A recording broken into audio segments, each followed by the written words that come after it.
Water is 'n kritiese hulpbron, maar selfs 'n kritiese hulpbron soos water word bedreig in Suid-Afrika. Daar's party daar buite wat nie eens weet dat ons tans onsself bevind in die middel van 'n waterkrisis nie. Gelukkig is daar organisasies soos AfriForum wat al reeds vir jare hierdie krisis monitor, as ook aan die oplossingswerk om gemeenskappe meer weerbaar te maak daarteen. Ek gaan nou gesels met Lambert de Klerk, die hoof van omgewingsake by AfriForum, om vir julle meer te vertel.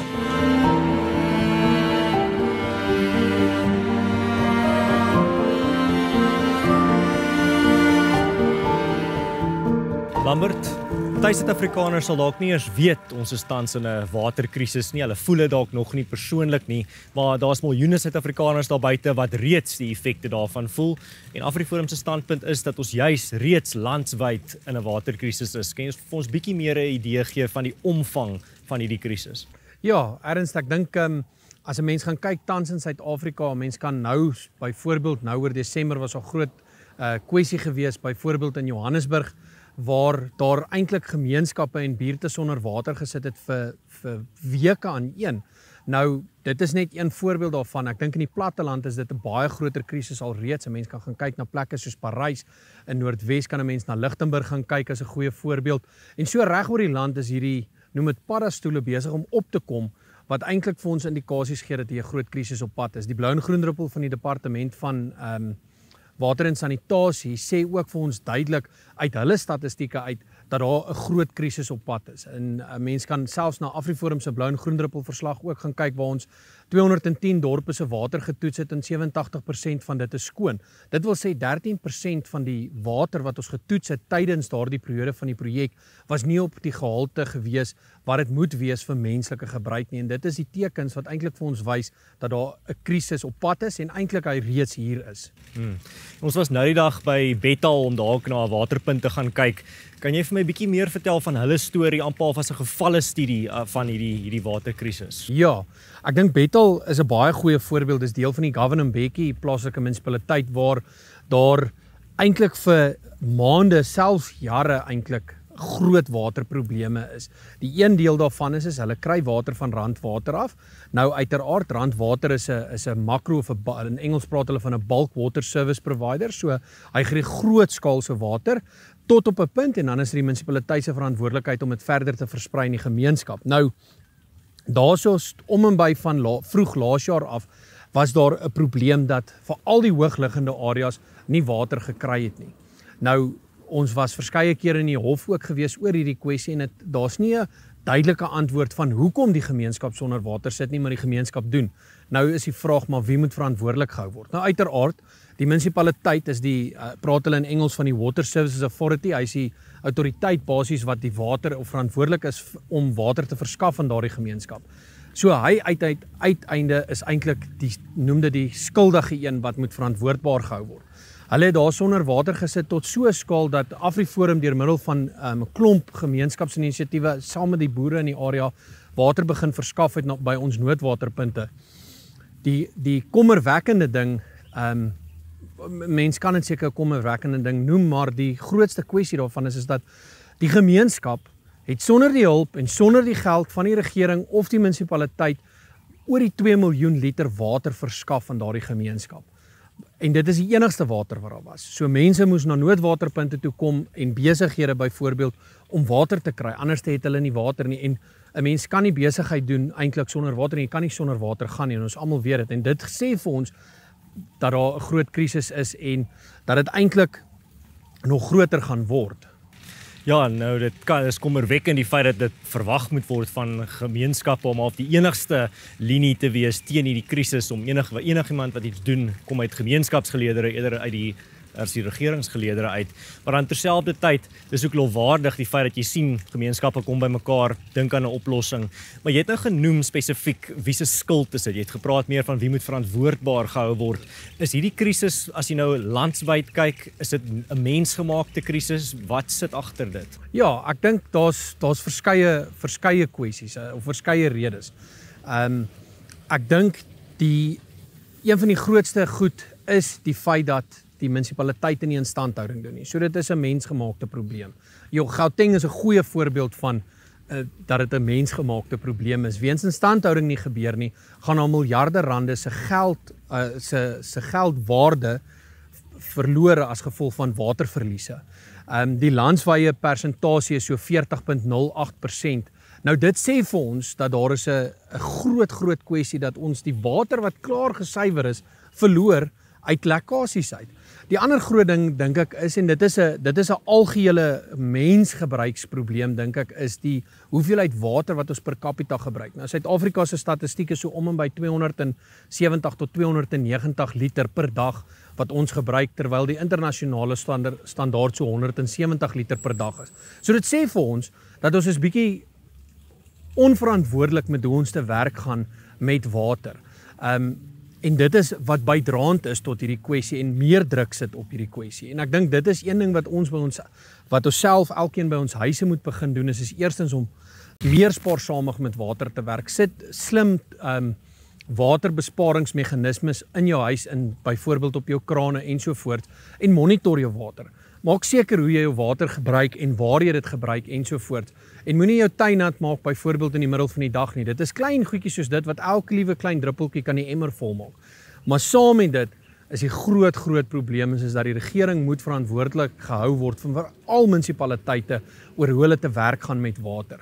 Daar is nie meer 'n kwessie van dat waterlekkasies vir 2 weke omtrent gaan wat dit nie herstel word nie. Daar's nou nog plekke, byvoorbeeld in Vanderbijlpark, Gauteng, dis die Umfuleni plaaslike munisipaliteit waar daar waterlekkasies vir maande aan een is en dit word gerapporteer, maar niemand doen iets daar nie. En dit is 'n groot probleem. Wat doen AfriForum spesifiek aan lekkasies en hoe hou AfriForum munisipaliteite verantwoordelik? So ons het 'n platform begin spesifiek wat vir Gauteng wat gefokus is om waterlekkasies te rapporteer. Lede van die gemeenskap kan 'n waterlekkasie daarop rapporteer wat ons dan monitor. Daai rapportering, sodra dit by ons rapporteer, gaan dit ook outomaties na die betrokke munisipaliteit sy e-posadres toe waar dit ook gerapporteer word. So hulle kry ook die kennisgewing en dan hou ons rekord van hoe lank hulle sou vat om hierdie lekkasies reg te maak. Ons het die veldtog laas jaar so in Desember einde November, vroeg Desember geloods en die veldtog doen eintlik relatief goed. Ek moet eerlik wees, meerderheid van die lekkasies wat gerapporteer word is herstel.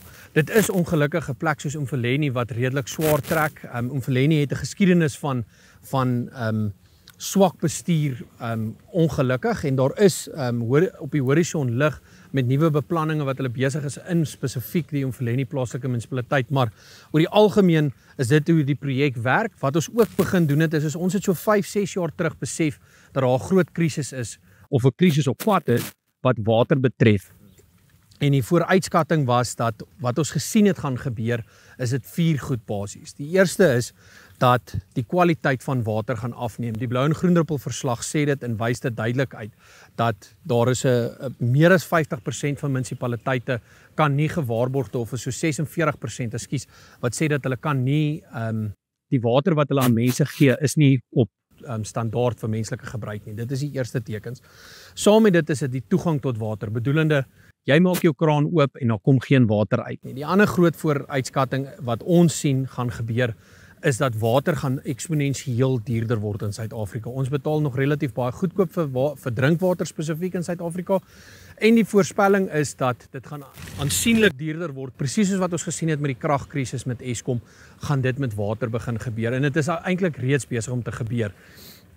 En die rede daarvoor is dat as gevolg van dat daar baie besoedeling is in Suid-Afrika in ons riviere, meerderheid van die water wat ons onttrek vir drinkwater kom uit riviere uit. Nou wat met dit gebeur is die aanlegte wat gebou is gebou vir 'n spesifieke standaard en kwaliteit van water om hom te kan suiwer.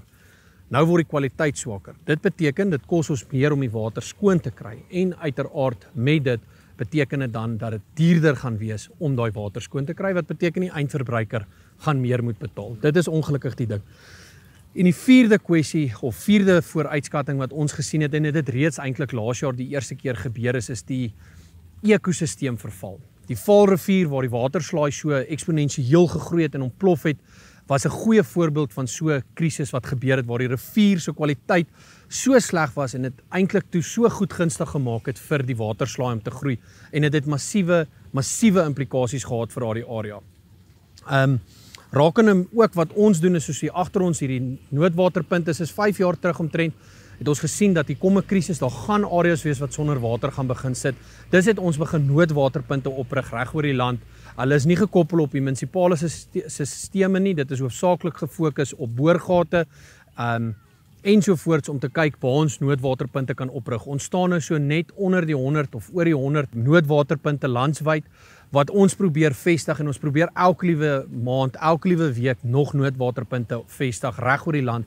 Weens die krisis moet 'n mens begin proaktief dink oor hoe ons eintlik die krisis kan verlig en voorspring. As dit kom by rioolverwerking, weet ek is daar ook krisis wat al klaar hier by ons is. Dis nie net op die horison nie. Kan jy 'n bietjie meer vertel van spesifiek die omvang van die rioolverwerkingskrisis wat ook eintlik met water op die ou end van die dag te doen het? Ja, definitief. Ek dink die Groendruppel verslag sê dit ook baie duidelik dat daar is omtrent net, ek dink dit is 23 as ek nie mis het nie, rioolaanlegte in Suid-Afrika wat Groendruppel status gekry het. Nou om 'n idee te gee, daar's 850 om en by rioolaanlegte in Suid-Afrika, geregistreerde rioolaanlegte. So dit sê vir ons basies 2% het dit geslaag. So Groendruppel is 'n slaagsyfer. Ja, Groendruppel is 'n verslag wat basies 'n indikasie gee van wat die kwaliteit van water is wat ons terug in die stelsel sit.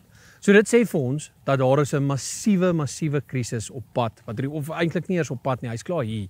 Daar is nie, in my opinie, 'n rivier in Suid-Afrika wat nie op een of ander manier besoedel word nie. En dit is 'n hartseer verhaal. En dit raak nou so dat die kwaliteit van daardie riviere tot so 'n mate is dat dit eintlik jare gaan vat vir dit om natuurlik te kan herstel. Dit is nie as mense sou ingryp en help nie. So dit beteken dat met die kwaliteit van ons riviere wat afneem, gaan dit beteken, soos wat ek genoem het ook, dat die kwaliteit van ons drinkwater gaan afneem. Want baie van die aanlegte is redelik oud in Suid-Afrika wat watersuiwering aanbetref. En nou wat dan gebeur is daardie water en die aanleg wat hy moet gebruik om hom te suiwer, kan dit eintlik nie meer doen nie. So baie ouens praat van, hulle noem dit ekskuus nou vir die Engelse term, hulle noem dit pre-treatment. So jy gaan basies 'n aanleg moet bou voor die tyd wat jou water bietjie meer suiwer, sodat dit op standaard is vir die aanleg wat die watersuiweringsaanleg is, dat hy dit kan verwerk. En dit is basies om 'n groot kwessie te word in Suid-Afrika, en ek dink dit gaan nog 'n groter kwessie word as daar nie drasties ingegryp word op rioolaanlegte nie. Ek kan vir jou rioolaanlegte reg oor die land vat waar daar nie eers mense mee op die aanleg is nie. Die riool partykeer kom nie eers uit by dit nie. 'n Dorp soos Leidenburg in Mpumalanga is 'n goeie voorbeeld waar die riool kom fisies nie van jou toilet af by die rioolaanleg uit nie, weens die pompstasies in die dorp nie meer werk wat die riool daartoe moet vervoer nie. So riool begin uitborrel in die strate en dit begin 'n algehele kwessie raak reg deur die land. Jy kan gaan kyk enige plek omtrent in Suid-Afrika as daar een of ander manier riool wat ergens in die rivier opeindig. Lambert, ons het nou so hier en daar ook nou geraak aan wat AfriForum doen, maar kan jy weer net vir ons 'n oorsig gee van alles rondom water? Wat doen AfriForum om terug te druk en terug te veg teen die waterkrisis? Ja, Ernst, ek dink die eerste soos wat ek genoem het is ons noodwaterpunte wat ons gesien het, wat ons elke liewe dag, elke liewe jaar, elke liewe week probeer meer en groter uitbrei. Ek dink dit is die eerste deel. Die tweede deel is dat ons eie Blou en Groendruppel verslag begin het weens die Departement van Water en Sanitasie nie hulle eie verslag mee gedoen het nie en ook nie bekend gemaak het nie. Tot nou onlangs het hulle weer vir die eerste keer in meer as 10 jaar 'n verslag bekend gemaak. Die ander groot ding dink ek wat ons doen is dat ons is in baie gesprekke met die Departement van Water en Sanitasie oor die krisis en die oplossings en wat ons sien sowel as hulle siening is oor hoe munisipale dienslewering as geheel, maar spesifiek met betrekking tot water en sanitasiedienste, hoe dit gaan verander en hoe dit gaan lyk in die toekoms, want ons voorspelling is dat dit baie gaan verander teenoor wat dit was in die verlede, spesifiek as 'n mens gaan kyk na munisipale dienste. En dan die laaste ding wat ons gedoen het is spesifiek hierdie waterlekkasie rapporterings webtuiste wat ons begin het.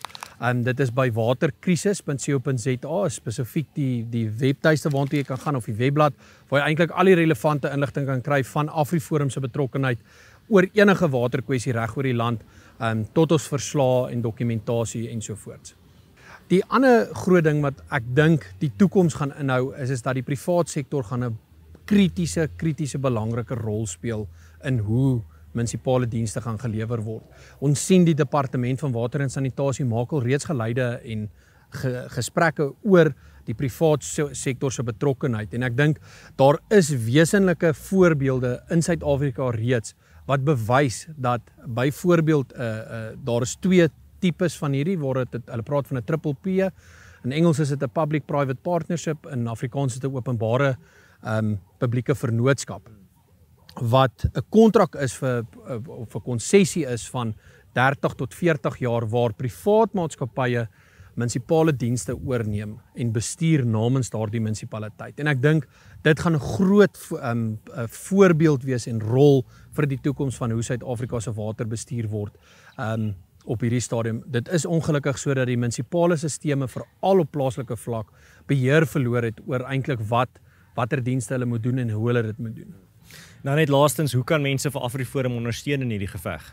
Jong, die maklikste is om betrokke te raak by AfriForum of soortgelyke organisasies soos AfriForum wat betrokke is in kwessies wat belangrik is vir die gemeenskap. Ek dink die kragkrisis tot 'n mate is half op hy's agter ons en die waterkrisis is nou hier voor ons en dit is 'n berg wat nie maklik gaan uitgeklim word nie. 'n Mens kan net gaan kyk in vergelyking. Dis baie maklik om 'n kragkrisis tot 'n mate op te los. Jy kan vir jou huishouding byvoorbeeld vinnig solar opsit en dan is jy het jy darm krag. As daar nie water is wat by jou kraan uitkom nie, wat doen jy? En ek dink dit is die groot ding. Ek dink gemeenskappe en huishoudings moet betrokke raak by gemeenskapsinisiatiewe, maar saam met dit ook hulle self weerbaar maak vir hierdie waterkrisis by hulle eie huishouding, die regte goed in plek kry om dit te doen. En hulle kan al daai tipe goed kan hulle kry en inligting kan hulle kry op ons webblad.